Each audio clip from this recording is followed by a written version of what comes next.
Gloria al Señor. Siéntese alabando al Señor. No opaque la alabanza. Quiero, con la ayuda del Señor, compartir la palabra. Vamos a hacerlo bajo el tema muerte y juicio. Muerte y juicio. Porque muerte no es cesación de vida. Muerte es separación. La muerte separa. Ejemplo, lo mortal de lo inmortal. La muerte separa el cuerpo del alma. Pero también la muerte separa al ser humano de su creador. Por eso dice la palabra que el que no se halló inscrito en el libro de la vida fue lanzado al lago de fuego, que es la muerte segunda. ¿Qué es muerte segunda? Es eterna y total separación del ser humano de su creador, del ser humano del creador, donde tendrá que sufrir los rigores eternos de una condenación, y todo por no haberle dado lugar a Dios, por no haberle dado prioridad al evangelio de nuestro Señor Jesucristo. Porque lo que el ser humano haga con Cristo hoy determina lo que Dios hará con esa persona en el mañana. El que en Él cree no es condenado, pero el que no cree ya es condenado, porque no ha creído en el unigénito Hijo de Dios. La salvación solamente está en la persona de nuestro Señor Jesucristo. Lo confirma la Escritura, lo dice la Biblia. En ningún otro hay salvación. No hay quien salve al ser humano. No hay religión en el mundo que pueda otorgarle al ser humano la facultad de ser salvo. Tampoco hay ser humano que tenga esa facultad, ni de perdonar pecados, mucho menos de salvar el alma del pecador. El único es nuestro Señor Jesucristo. Por eso predicamos a Cristo, predicamos lo que Él hizo en la cruz del Calvario, predicamos acerca de su sufrimiento, su sangre derramada, su muerte, pero también predicamos de su resurrección, porque hablamos de un Cristo vivo. Nosotros no predicamos un Cristo muerto, nosotros no predicamos a un Cristo crucificado, ni caído, ni sentado, ni acostado.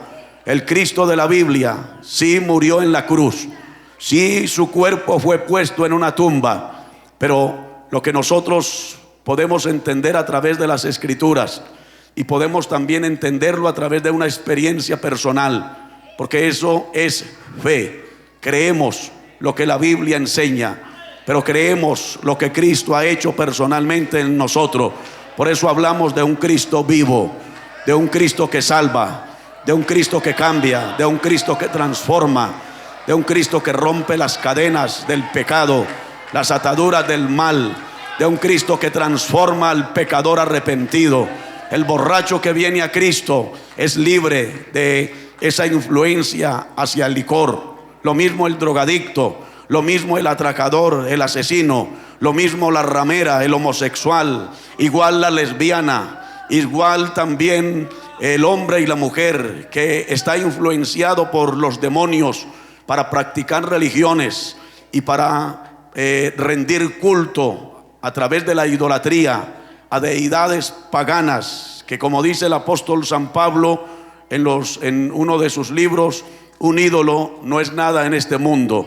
Y como dice el libro de los Salmos en el Salmo 115, dice que tienen ojos pero no ven, oídos pero no oyen, boca no hablan, manos no palpan, pies y no andan, y semejantes a esos ídolos son los que los hacen y todo el que confía en ellos. Pero nosotros hemos puesto nuestra confianza en el Dios vivo, en un Dios real, en un Dios creador del universo, en un Dios creador de todo lo que hay, de todo lo que vemos y aún de lo que no vemos. Ese es el Dios de la Biblia. Ese es el Dios que un día dejó su trono de gloria, dejó su cielo, el lugar donde Él siempre ha estado, y vino a esta tierra, como dice San Lucas capítulo 19 verso 10, que Jesucristo vino a buscar y a salvar lo que se había perdido. Creemos lo que la Biblia nos confirma a través de nuestro Señor Jesucristo, que Él se humanó, que se hizo semejante a los hombres, que tomó un cuerpo semejante al nuestro, porque no había otra forma, otra manera de redimir al hombre, al ser humano. Por eso Él se humanó y se hizo semejante a usted y semejante a mí, para poder ir a la cruz y en la cruz convalidar el plan de redención que la deidad había trazado. Ya hemos dicho, para que todo aquel que en Él cree no se pierda, mas tenga vida eterna.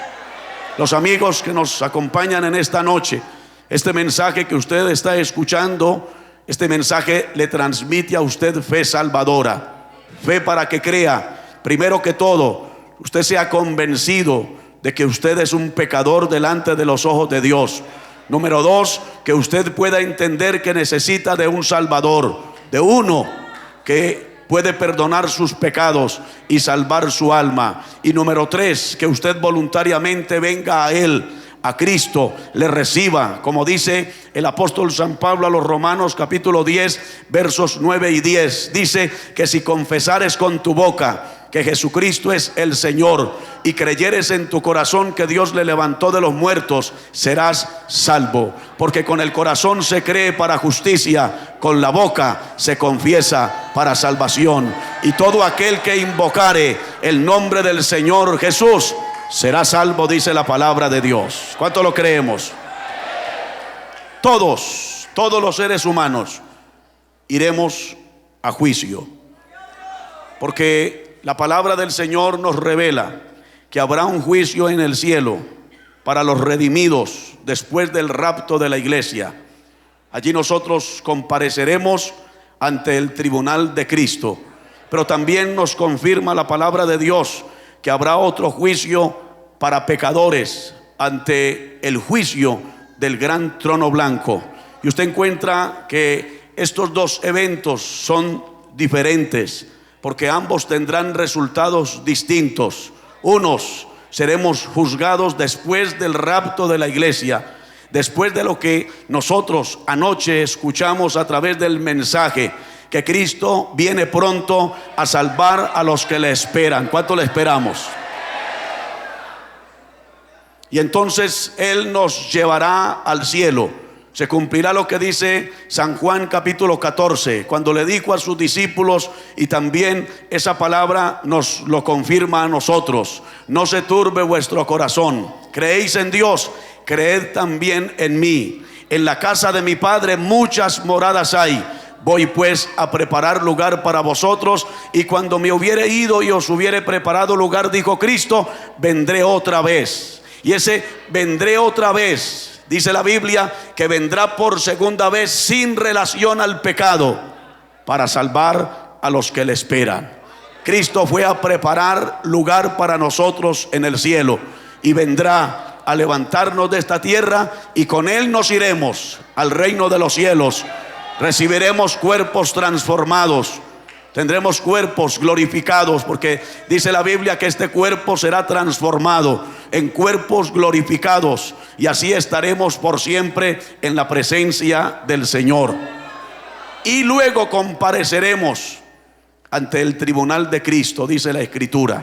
Romanos capítulo 14 versículo 10 dice: porque todos compareceremos ante el tribunal de Cristo. Habla de todos los que fueron redimidos y los que participaron del rapto de la iglesia. Todos participaremos, compareceremos ante el tribunal de Cristo. Romanos 14:12 dice: de manera que cada uno de nosotros dará a Dios cuenta de sí. Cada uno, no será un juicio colectivo. Hago énfasis, no es un juicio para condenación, porque ya fuimos redimidos.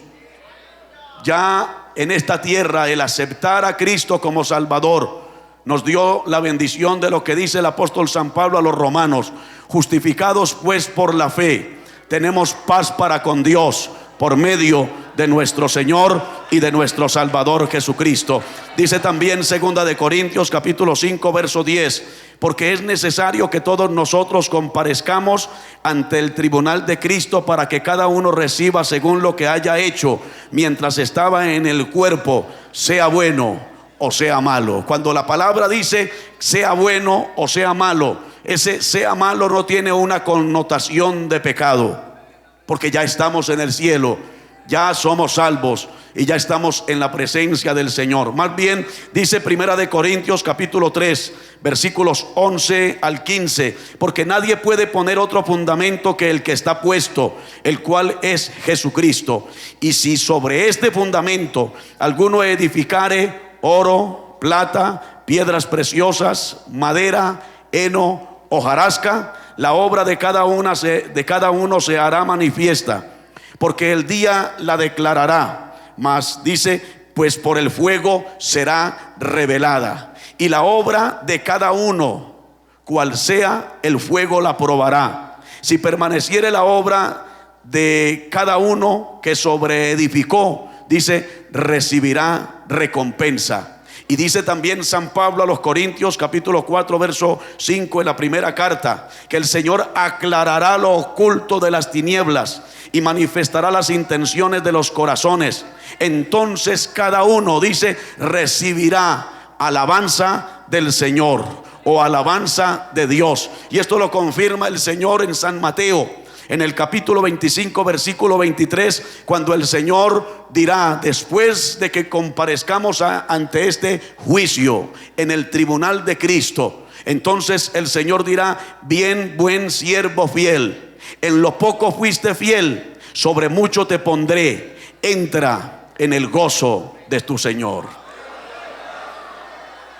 Por eso en esta tierra y en este cuerpo, todo lo que usted y yo hagamos por el Señor, lo debemos de hacer con transparencia, lo debemos de hacer con un corazón sincero. Todo lo que usted y yo hacemos en este cuerpo y por la obra de Dios allá en el cielo, nosotros tendremos que rendir cuenta. Por eso usted ve que el apóstol Pablo habla acerca de un fundamento que ya está puesto, el cual es Cristo. Nadie puede poner otro fundamento diferente. Más bien dice, si alguno sobreedificare sobre este fundamento, y él muestra el material con el cual se puede sobreedificar. Habla de oro, habla de plata y habla de piedras preciosas. Siempre el oro está hablando de la gloria de Dios, el oro. Siempre la plata, a la luz de la Biblia, nos habla de redención.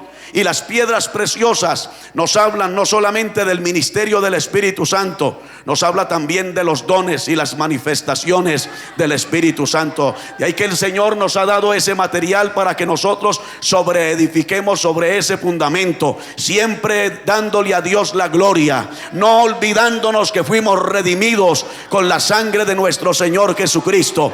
Y esta obra que es sobrenatural, porque estamos formando parte de una iglesia que es sobrenatural en esta tierra, y nos han dado una comisión sobrenatural para llevar a cabo una obra y una labor sobrenatural. De ahí el por qué las armas humanas, la inteligencia o la sabiduría humana no sirve para llevar a cabo esta obra sobrenatural. Necesitamos la presencia sobrenatural del Espíritu Santo y necesitamos los dones sobrenaturales del Espíritu Santo, pero también necesitamos las manifestaciones sobrenaturales del Espíritu Santo. Entonces, a través de ese ministerio del Espíritu Santo y de los dones del Espíritu Santo, nosotros podemos también sobreedificar con piedras preciosas.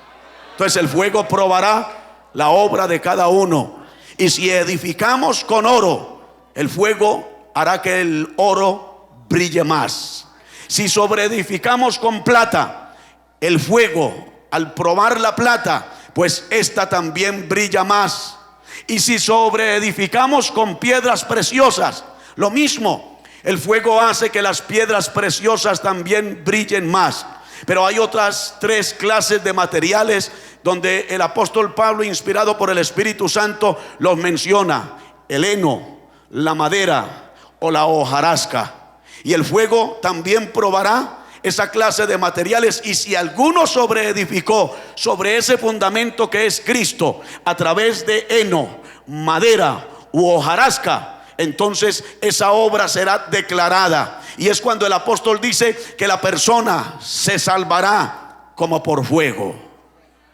Y un ejemplo de eso lo tenemos en Lot.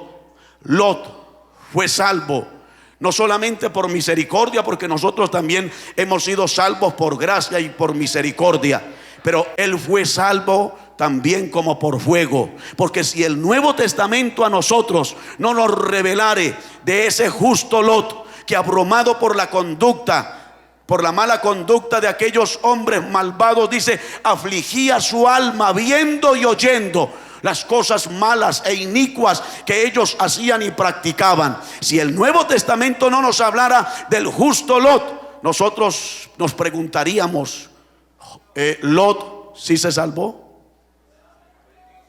Porque usted ve a la luz de la Escritura que Lot cometió un sinnúmero de errores que lo llevaron a una vida muy triste y muy lamentable. Cuando Dios decretó de que Sodoma y Gomorra y las ciudades de esa llanura debían de ser destruidas por la maldad y por el pecado, usted ve que Dios dice, encubriré a Abraham lo que voy a hacer. Y Dios viene y le revela a Abraham que va a destruir las ciudades de Sodoma y Gomorra. Pero Abraham se acuerda que allá está su sobrino Lot. Y acuérdense que él era, al igual que su tío, un peregrino y un extranjero, que él tenía una tienda, que en todo lugar donde llegaba Lot, al igual que su tío Abraham, lo primero que hacían era edificar su tienda, que los caracterizaba como peregrinos, que no tenían un lugar permanente. Pero también ellos levantaban un altar, que de esa manera ellos estaban mostrando que eran adoradores de un Dios que no se ve. Y Lot cambió el altar y cambió la tienda por una casa en Sodoma y en Gomorra. Que si no es por la pura misericordia de Dios, que lo sacó a él, a su esposa y a sus 2 hijas de Sodoma y Gomorra, ellos hubieran perecido en esas ciudades a través de ese justo juicio que Dios derramó. Así que en el tribunal de Cristo, usted y yo daremos cuenta de todo lo que hemos hecho y de todo lo que seguiremos haciendo en bien de la obra de Dios, a favor de las almas perdidas mientras estemos en este cuerpo. ¿Con qué intención usted y yo estamos sirviendo al Señor? ¿Con qué intención usted y yo nos ofrecemos para servir, para predicar, para llevar el mensaje del Evangelio? ¿Con qué intención nosotros estamos ejerciendo un ministerio? ¿Con qué intención nosotros estamos desempeñando un pastorado y estamos pastoreando una congregación? ¿Qué intenciones hay en el corazón de cada uno de nosotros? No lo sabe nadie, solamente lo sabe usted, lo sabe este servidor y lo sabe el Señor. Por eso aquí hay que trabajar con intenciones buenas, intenciones que agraden a Dios. Como dijo el salmista, sean gratos los dichos de mi boca y la meditación de mi corazón delante de ti.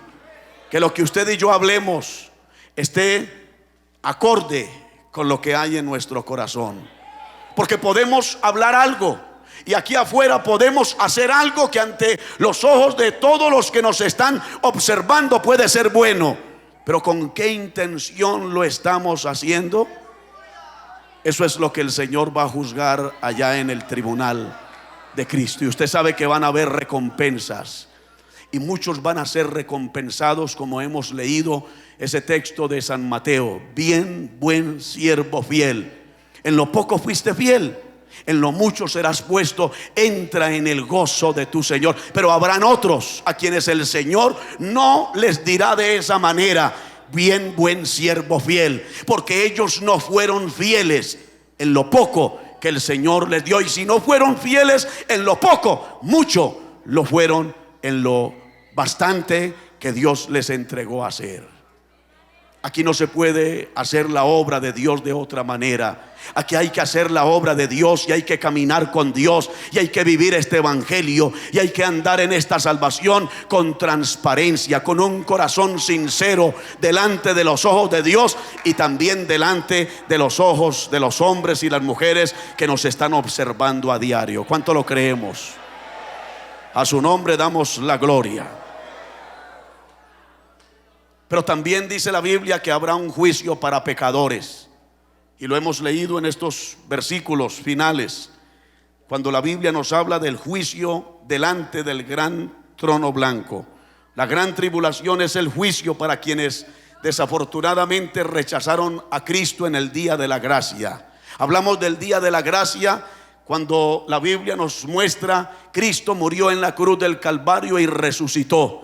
De ahí en adelante se le llama el día de la gracia y culminará cuando Cristo venga a levantar su iglesia de esta tierra. Por eso toda persona que en este día de la gracia acepte a Cristo es salvo. Y toda persona que rechace a Cristo en este día de la gracia, un día no muy lejano tendrá que morir. Pasará a la eternidad. Repito, morir, que no quiere decir cesación de vida, que quiere decir separación, porque su cuerpo es llevado a un cementerio. Pero se confirma lo que dijo el Señor: el alma no muere. Cuando dijo: no temáis a los que matan el cuerpo. El alma no pueden matar. El alma no muere. El alma es separada del cuerpo, de lo mortal, lo inmortal. Y entonces cuando el hombre y la mujer rechazaron a Cristo, el alma irá a un lugar de condenación en espera de este juicio, que será el juicio final para los hombres y las mujeres durante todo el tiempo de la historia de en esta tierra, que nunca se sometieron a Dios ni mucho menos a su palabra. La gran tribulación es el juicio que los hombres y las mujeres tendrán que afrontar por haberle dado la espalda a Dios y por haberse desenfrenado en la maldad y en el pecado. La iglesia, nosotros sabemos por la Biblia, por la Escritura, la iglesia no pasará por el periodo de la gran tribulación, porque hay quienes enseñan. Usted sabe que hay teólogos, pero también hay teólogos.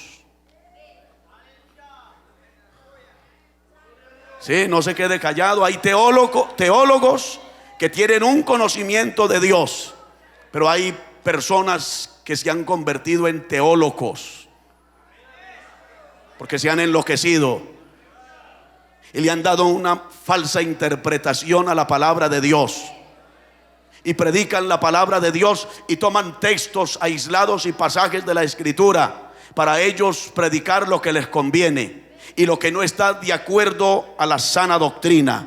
Usted ve que hay corrientes de interpretación. Por ejemplo, usted ve que están los tribulacionistas, que enseñan de que la iglesia pasará por el periodo de la gran tribulación. Nosotros no creemos a esa enseñanza.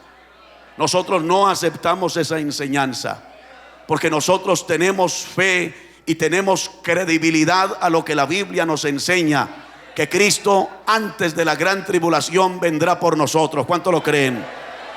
¿Cuánto lo creemos? Él vendrá, dice la Biblia, a salvar a los que le esperan, dice la palabra de Dios, y nosotros le estamos esperando. Amén, hermano. Están los post-tribulacionistas, que son los que enseñan de que la iglesia será levantada después de la gran tribulación. Y están los pretribulacionistas, que enseñan que la iglesia será levantada antes de la gran tribulación. Ahí estamos nosotros, porque la palabra de Dios nos confirma que no nos ha puesto Dios para ira, sino para alcanzar salvación por medio de nuestro Señor Jesucristo. También confirma la Escritura: por cuanto has guardado la palabra de mi paciencia, yo también te guardaré de la hora de la prueba que ha de venir sobre el mundo entero para probar a los que moran sobre la tierra. Así que nosotros estamos claros y definidos. No importa la enseñanza que muchos quieran dar, nosotros creemos que nos vamos de esta tierra antes del periodo de la gran tribulación. Porque el juicio para nosotros ya se cumplió. Y se cumplió en la persona de nuestro Señor Jesucristo, en la cruz del Calvario. La Biblia nos enseña que Dios juzgó nuestro pecado en la persona de nuestro Señor Jesucristo, en el vil patíbulo de la cruz. Allí Cristo llevó nuestros pecados, nuestras maldades, nuestras iniquidades. Allí Cristo se hizo pecado por nosotros. El que no era pecado, dice, lo hizo pecado por nosotros. El justo se dio por los injustos. Él, siendo rico, se hizo pobre para venir a enriquecer nuestra miserable condición. Cristo murió en ese vil patíbulo de la cruz. Para los romanos era una muerte muy terrible. Por eso usted ve que ellos aplicaban la pena de muerte en una cruz. Los judíos entendían lo que significaba la muerte en la cruz, porque ellos iban a la ley de Moisés, que les enseña: maldito todo aquel que es colgado en un madero. Pero para nosotros, los que creemos a la palabra de Dios, dice la Escritura que para los que se pierden la cruz le es locura, pero para nosotros, los que somos salvos, la cruz es salvación. La cruz significa vida eterna. Pero hermano, amigo, en esa cruz nuestro Señor Jesucristo fue sentenciado. Cristo fue juzgado para ir a ese vil patíbulo de la cruz. Por eso usted ve que Él fue crucificado en medio de dos ladrones. Y dice la Escritura que los ladrones se burlaban de Cristo, se mofaban de Cristo y le decían: si eres el Cristo, el Dios, sálvate a ti mismo y sálvanos a nosotros. Pero llegó un momento donde dice la Biblia que uno de los ladrones parece como que recibió un telegrama del cielo, porque reflexionó, reaccionó antes de la muerte, y mirando a su compañero le dijo: este justo ningún mal ha hecho. Nosotros, a la verdad, estamos pagando lo que merecen nuestros hechos. Y luego, mirando a Cristo, le dijo: acuérdate de mí cuando vengas en tu reino. Y Cristo le respondió en medio de su dolor, en medio de su angustia, de su agonía, por causa de los latigazos que laceraron su cuerpo, que dice el profeta Isaías que todo el cuerpo de nuestro Señor Jesucristo era una llaga. Dice también la palabra que le dieron puñetazos. Dice la Escritura que le pusieron sobre su cabeza una corona entretejida de espinas, e hicieron presión sobre su cabeza para que aquellas espinas se incrustaran en su cuero cabelludo, y rompieron cientos de venas, y de allí fluía sangre. Y como para que ellos ver que Él había sido coronado, en una manera de burla, dice la Biblia que le daban con una caña sobre aquella corona de espinas, y las espinas se incrustaban más. Fue coronado con una corona de espinas, porque decían: este es el rey de los judíos. Todo eso lo vivió Cristo, lo sufrió Cristo. Dice la Biblia que escupieron su rostro, se burlaron, se mofaron, hablaron despropósitos en contra de Él. Y por último, como dijo el Señor Jesucristo en el Evangelio de San Juan capítulo 3: así como Moisés levantó la serpiente en el desierto, así es necesario que el Hijo del Hombre sea levantado, para que todo aquel que en Él cree no se pierda, mas tenga vida eterna. Pero ¿sabe otra cosa? Que todos los que eran sentenciados al vil patíbulo de la cruz le daban a beber vinagre mezclado con hiel, porque era una manera de que el sentenciado pudiera tener esa forma o esa manera de aliviar el dolor a causa de los latigazos y todo el sufrimiento por el cual tenía que pasar. Aparte de eso, de el dolor y la angustia que había en el corazón, de saber que se veían impotentes, de ellos querer hacer algo a favor de ellos y ellos no podían. Entonces los sentenciados a esta cruenta muerte bebían vinagre mezclado con hiel, y esto de alguna manera les adormecía el dolor físico, el dolor externo, pero también adormecía el dolor interno. Y usted ve que dice la Escritura que a Cristo le dieron a beber vinagre mezclado con hiel. Y cuando el Señor se dio cuenta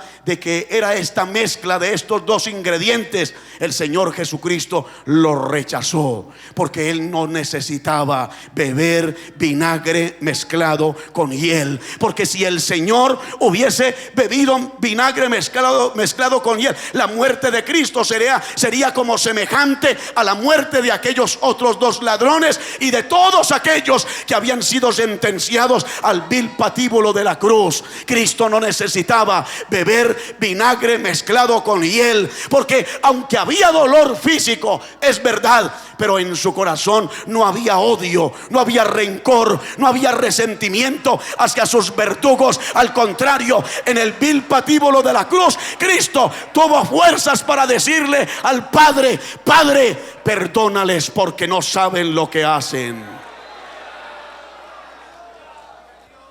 Hoy muchos viven un cristianismo donde usted los ve bebiendo vinagre mezclado con hiel, porque quieren apaciguar de alguna manera el dolor o el sufrimiento. Ellos no quieren sufrir por la causa del Evangelio. Ellos no quieren sufrir por la causa de nuestro Señor Jesucristo. Y usted ve gente que en medio de nosotros que practican supuestamente el Evangelio, están también saturados sus corazones de odio, de rencor, de resentimiento y de amargura hacia el prójimo.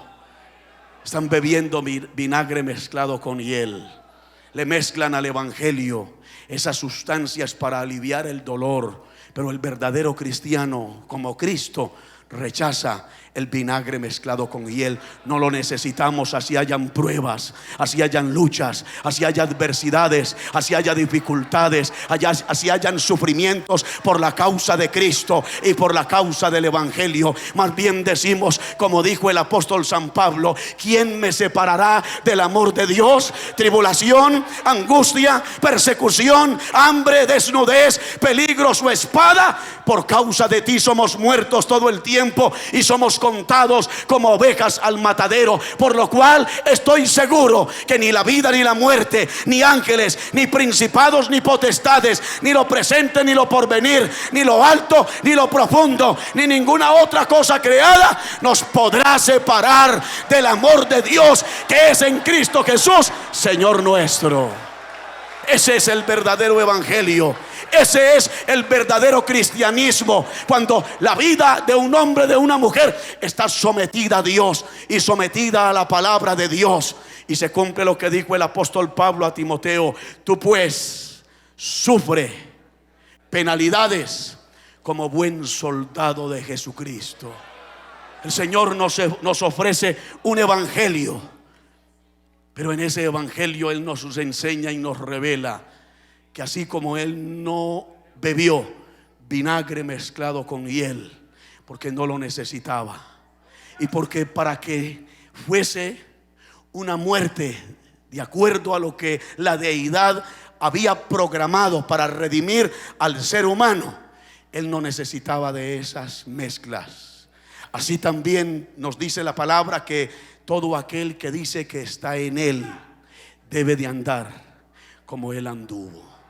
Cristo anduvo en esta tierra en medio de los sufrimientos, en medio del dolor, en medio de la angustia, en medio de la aflicción. Él caminó sin odios, sin rencores, sin resentimientos y sin amarguras. Él vino a buscar y a salvar lo que se había perdido, y sabía que para poder redimir al ser humano Él tenía que morir y tenía que pasar por esa muerte triste, esa muerte vil, a través de ese vil patíbulo de la cruz. Por eso cuando una persona tiene a Cristo en su corazón entronado y ha tenido de verdad un encuentro personal con nuestro Señor Jesucristo, esa persona está identificada en cualquier parte con Cristo. Esa persona vive para Cristo. Esa persona ama a Cristo. Esa persona se da por Cristo, se entrega por Cristo, y no importa lo que haya que afrontar o por donde el Señor quiera que esa persona pase, lo hace solamente para mostrar su agradecimiento a aquel que vino del cielo a la tierra para redimirlo a través de esa cruenta muerte, a través de esa cruenta cruz. Porque hoy muy pocos aman a Cristo. Hoy hay un cristianismo social, un cristianismo facilista. Hoy se predica un evangelio barato, un evangelio acomodado a los intereses personales de cada persona. Pero ese no es el verdadero evangelio. El verdadero evangelio, como dijo nuestro Señor Jesucristo, que es uno de los textos que más nos confrontan a nosotros, cuando dijo: si alguno quiere venir en pos de mí, niéguese a sí mismo, tome su cruz cada día y sígame. ¿Nos negamos a nosotros mismos? ¿Usted se niega a usted mismo? ¿Usted toma la cruz cada día? Que la cruz, aparte de significar maldición y muerte, significa también vituperios,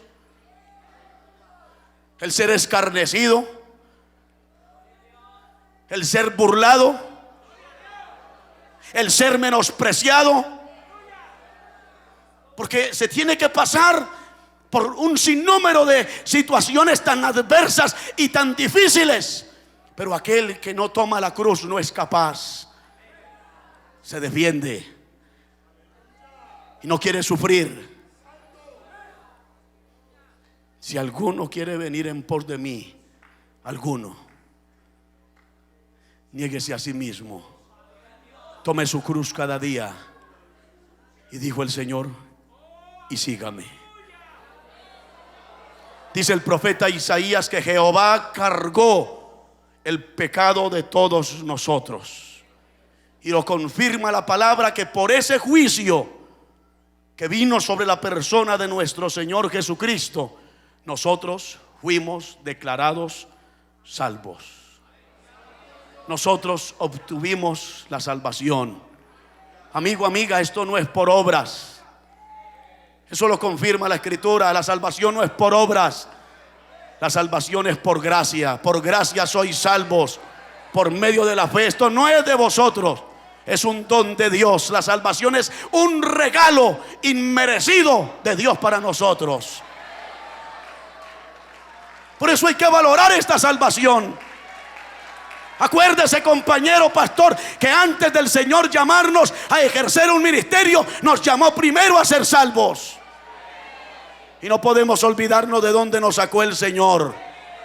Hay que tener siempre en nuestra mente, en nuestro corazón, que el Señor nos sacó de una vida de angustia, de desesperación, como lo describe el salmista. Nos sacó del pozo, del lodo cenagoso y del pozo de la desesperación, donde intentábamos salir de esa vida de pecado. Y entre más nosotros intentábamos, más nos hundíamos en el pecado. Pero Dios, que es rico en misericordia, con su gran amor con que nos amó, nos sacó de allá, de ese pozo de desesperación, de ese lodo cenagoso. Cambió nuestras vestiduras viles por vestiduras de salvación. Puso nuestros pies sobre una roca, porque hoy estamos bien parados. Hoy estamos bien fundamentados en esa roca inconmovible que se llama Cristo. Pero también puso un cántico nuevo en nuestra boca. Por eso cantamos cántico nuevo. Cantamos cántico a Dios. El pueblo canta, hermano. Mire que la palabra a través del profeta Isaías nos enseña que Dios canta, porque a Dios le gusta cantar. Cantaré por mi amado, el cantar de mi amado a su viña. A Dios le gusta cantar, para que nosotros también de Él aprendamos a cantar. El pueblo de Dios canta, el pueblo de Dios alaba, el pueblo de Dios glorifica, el pueblo de Dios exalta a través de canciones espirituales, a través de himnos espirituales. Nosotros alabamos, exaltamos y glorificamos a aquel que puso un cántico nuevo en nuestra boca. Hoy muchos no cantan, pero a nosotros nos gusta cantar. Si a usted le gusta cantar, alabe al Señor. A su nombre damos la gloria. Dice la palabra que un ángel descendió del cielo con la llave del abismo y con una gran cadena en la mano, y prendió al dragón, la serpiente antigua, que es el diablo y Satanás, y lo ató por 1000 años y lo arrojó al abismo. Y lo encerró y puso su sello sobre él, para que no engañase más a las naciones, hasta que fuesen cumplidos, dice la escritura, 1000 años. Un ángel descendió del cielo. Un ángel. Y mire que no habla de qué clase de ángel, habla de un ángel. Porque el Señor, para llevar a cabo su obra, Él no necesita que, como en este caso, un arcángel o un querubín, porque usted sabe que entre los ángeles hay rangos. Hay arcángeles, hay querubines y hay serafines. El Señor manda un ángel, le da poder y autoridad, y Satanás se tiene que someter. Porque así como Filipos tenía su carcelero, Cristo también tiene su carcelero. Y le da poder a ese ángel. Y ese ángel viene, dice la escritura, con la llave del abismo y una gran cadena, y prende a Satanás, la serpiente antigua, el diablo, y dice, y lo ató por 1000 años y lo arrojó, lo botó al abismo. Y dice que puso su sello sobre él, para que no engañase más a las naciones. Satanás, por muy endemoniado que esté, se tiene que someter a los planes de Dios. Se tiene que someter a los designios de Dios. Cristo le dijo, a tu Dios adorarás y a Él solo servirás. Y el diablo tiene que hacer lo que Dios le diga. El diablo se tiene que someter a los planes y a los propósitos de Dios. Así el diablo cada día esté más endemoniado, porque cada día el diablo se endiabla más, porque él sabe que este día se le acerca. Él lo sabe. A él no le gusta que se predique esta palabra, pero a nosotros nos gusta predicar esta palabra. A nosotros nos gusta revelar, mostrar, enseñar lo que Cristo nos revela a través de la palabra. Hará con Satanás en aquel día.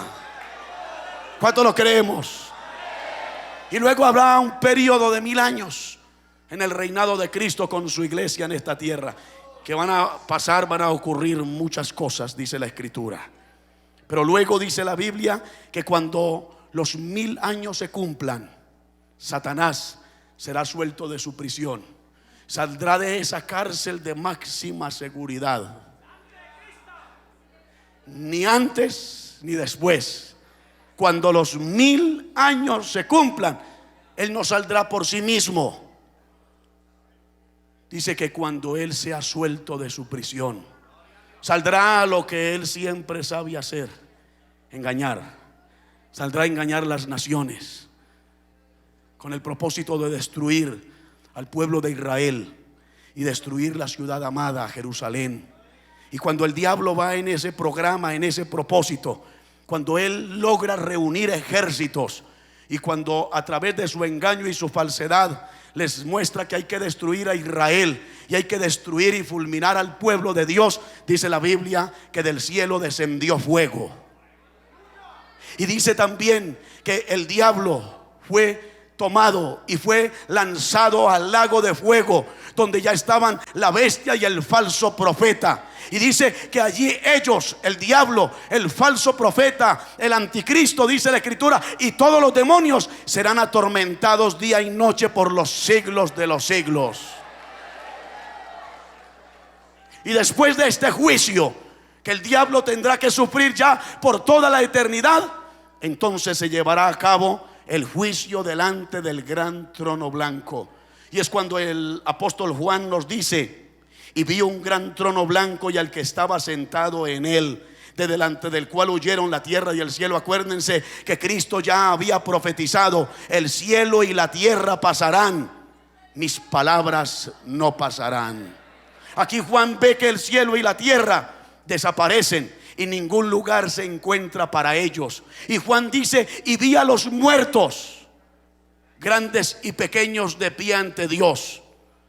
Muertos porque ellos están separados de Dios, pero también ellos resucitaron, porque dice la escritura que la muerte entregará a los muertos que hay en ella. La muerte reclama la parte física del ser humano. Dice que el infierno entregará también lo que hay en él. El infierno reclama la parte espiritual del ser humano. Amigo, amiga, hay un infierno, lo dice la escritura, lo enseña la palabra de Dios. Un infierno donde toda persona que muere sin Cristo, que muere en pecado, que muere alejado de Dios, que muere practicando el pecado. Es más, la persona, basta con no tener a Cristo como Salvador en su vida, la persona que se muere pasa a la eternidad y su alma va a ese lugar llamado el infierno, que es un lugar terrible. Es un lugar donde la persona irá a sufrir, donde la persona estará en espera de este juicio delante del gran trono blanco. Entonces la muerte entrega la parte física del ser humano, el infierno entrega la parte espiritual del ser humano, esto es el alma, y todos comparecen ante el juicio del gran trono blanco. Y dice que los libros fueron abiertos, porque Dios en el cielo tiene libros donde Dios anota todo lo que el hombre, el ser humano hace mientras está en su cuerpo en esta tierra. Todo queda registrado en esos libros, dice la escritura, porque fueron juzgados según las cosas que estaban escritos en los libros, según sus obras. Eso lo dice la palabra. Pero también dice que otro libro fue abierto, el cual es el libro de la vida. El libro de la vida es aquel donde Dios anota el nombre de toda persona que en vida acepta a Jesucristo como Señor y como Salvador. Acuérdense que Dios le reveló a Moisés de que él anotaba el nombre de todos aquellos que creían en él y le servían. Cuando Moisés se atrevió a decirle a Dios, cuando se dio cuenta que Dios iba a destruir a Israel, y Dios le dijo: te pondré sobre un pueblo mejor que este. Entonces Moisés se atrevió a decirle a Dios: no lo hagas, y si lo haces, bórrame de tu libro donde me has escrito. Y Dios le respondió a Moisés: al que pecare, a ese borraré yo de mi libro. El Señor le dio autoridad a sus discípulos de predicar y de someter los demonios. Dice que ellos vinieron y le cuentan al Señor cómo ellos predicaron en el nombre del Señor y los demonios se nos sujetaban en tu nombre. Y el Señor, para corroborarles esa victoria, les dijo: yo veía a Satanás caer del cielo como un rayo. Pero luego les dijo: no os regocijéis, no os gocéis de que los demonios se os sujetan en mi nombre. Regocijaos de que vuestros nombres están escritos en el libro de la vida. Que eso nos relaciona con la salvación que Cristo vino a darnos. Hermanos, la salvación está por encima de cualquier liderazgo, de cualquier ministerio y de cualquier posición que nosotros ocupemos aquí en esta tierra. La salvación está por encima de todas estas cosas. Por eso hay que cuidar esta salvación. Por eso hay que valorar esta salvación. Por eso es que hay que estar buscando de Dios a toda hora, a todo momento. Hay que estar ocupados, como dice la Escritura a través del apóstol San Pablo. Ocupaos en vuestra salvación con temor y con temblor, porque el diablo, el mundo y el pecado, que son nuestros tres enemigos, buscan cristianos desocupados, creyentes desocupados. Y cuando logra hallar a un creyente, a un líder, a un pastor desocupado, el diablo, el mundo o el pecado los ocupan. David, dice la Escritura, como bien sabemos, era el tiempo en que los reyes salían a la guerra. Y David no salió a la guerra y era el rey, y se quedó en su casa, en el palacio. Y nos muestra la Escritura que estaba en una tarde durmiendo. Y mientras, dice la Escritura, despertó de allí de su lecho, se levantó y fue a pasearse por el terrado de la casa real. Y paseándose por ese terrado, dice la Biblia que vio a una mujer allá en la parte de abajo, una mujer hermosa que se estaba bañando. Y David la codició. Y David quiso estar con ella y mandó por ella y se la trajeron. Y era una mujer casada, esposa de uno de sus hombres de confianza, de sus hombres valientes, de sus hombres de guerra. Y dice que David durmió con ella, David adulteró con ella. Y dice que todo eso que David hizo fue desagradable ante los ojos de Dios. Si David hubiera estado en la guerra, David no hubiera cometido ese pecado tan atroz que manchó su vida. Si David hubiera estado ocupado. Por eso Dios nos quiere ocupados. Esta es una manera de nosotros venir a ocuparnos en la presencia de Dios. Aquí estamos ocupados, hermano. A su nombre damos la gloria. Y esto hay que seguir haciéndolo. Por eso el verdadero cristiano se congrega. El verdadero cristiano ama los cultos. El verdadero cristiano ama la casa de Dios. El verdadero cristiano no es un perezoso, no es un negligente, no es un conformista. El verdadero cristiano dice, como dijo el rey David: yo me gocé con los que me decían, a la casa de Jehová iremos. Y venimos a la casa de Dios con objetivos, con metas, con propósitos. No venimos por venir. Aquí no estamos por estar. Aquí estamos primero porque amamos a Dios, pero también aquí estamos porque tenemos hambre y sed de Dios. Una cosa he demandado a Jehová y esta buscaré, que esté yo en la casa de Jehová todos los días de mi vida. Él anhelaba estar en la casa de Dios todos los días. Pero él decía, para contemplar la hermosura de Jehová. Y muchos vienen a contemplar al muchacho. Otros vienen a contemplar la muchacha. Muy pocos vienen a contemplar la gloria de Dios. A su nombre damos la gloria. Pero también se viene a inquirir, a escudriñar, a aprender, a nosotros recibir de aquellas cosas que Dios tiene guardadas para los que le aman, dice la Escritura. El Señor le dijo al Padre: te alabo, Señor del cielo y de la tierra, porque escondiste estas cosas de los sabios y de los entendidos y se las revelaste a estos pequeñitos. Sí, Padre, porque así te agradó.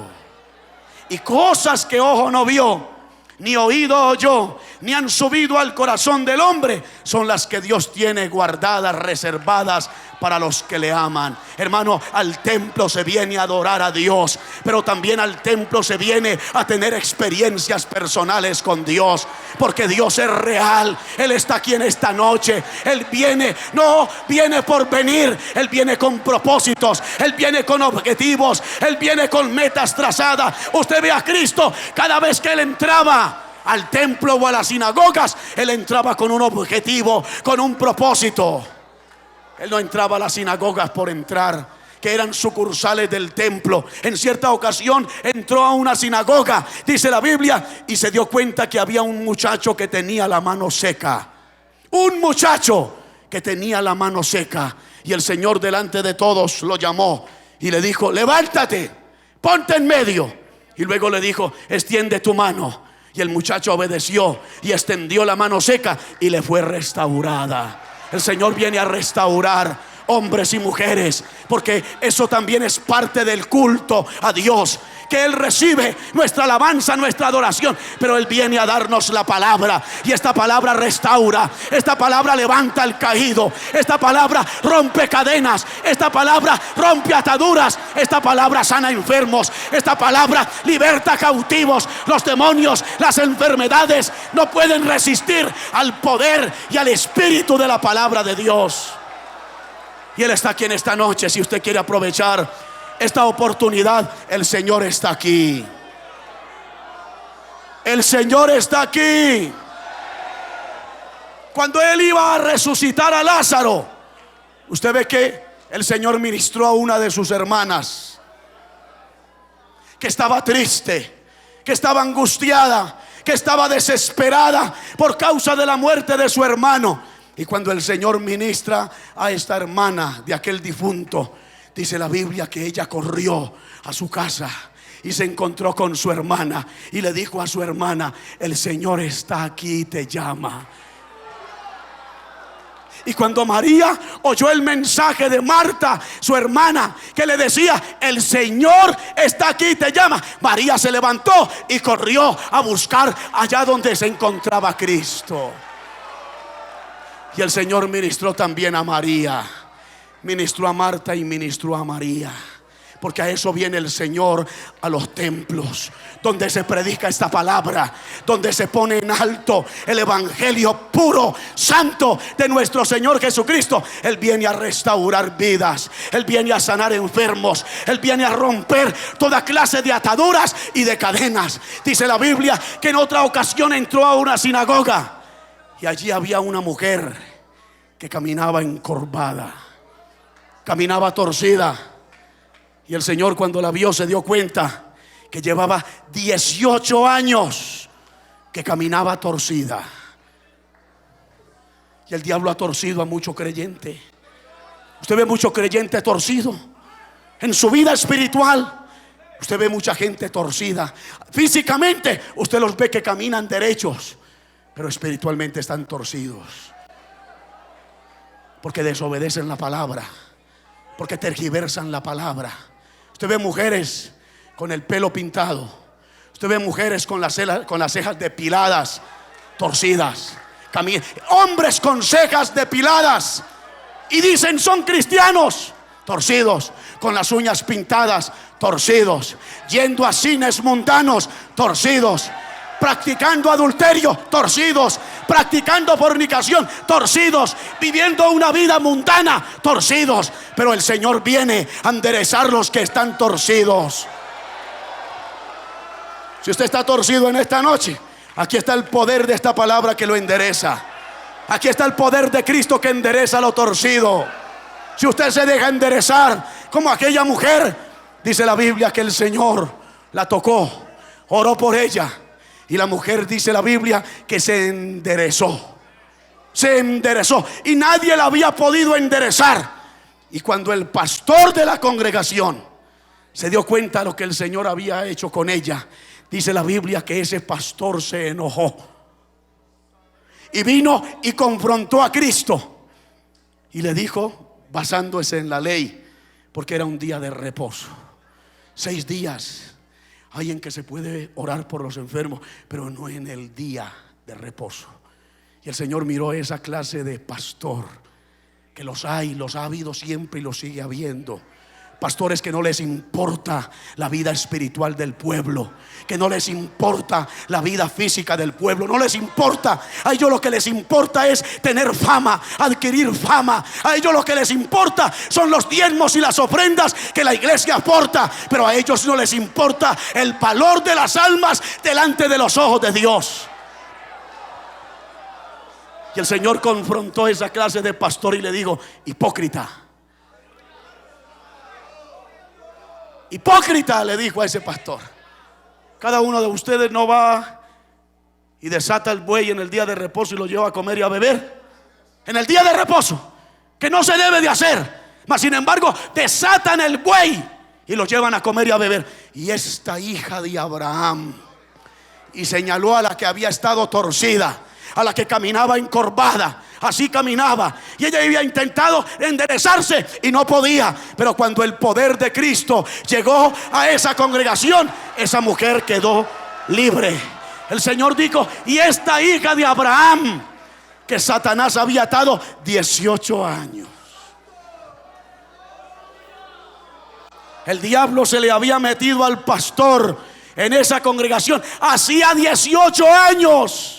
Y él no se había dado cuenta. Pero Cristo representa el verdadero ministerio. El ministerio donde hay poder, donde hay unción, donde hay gracia, donde hay autoridad de Dios. Que el diablo se nos puede meter aquí, sí, amén, puede venir, puede entrar, pero de aquí nosotros lo sacamos en el nombre de nuestro Señor Jesucristo. ¿Cuántos creemos que el diablo está derrotado? ¿Cuántos creemos que el diablo está vencido?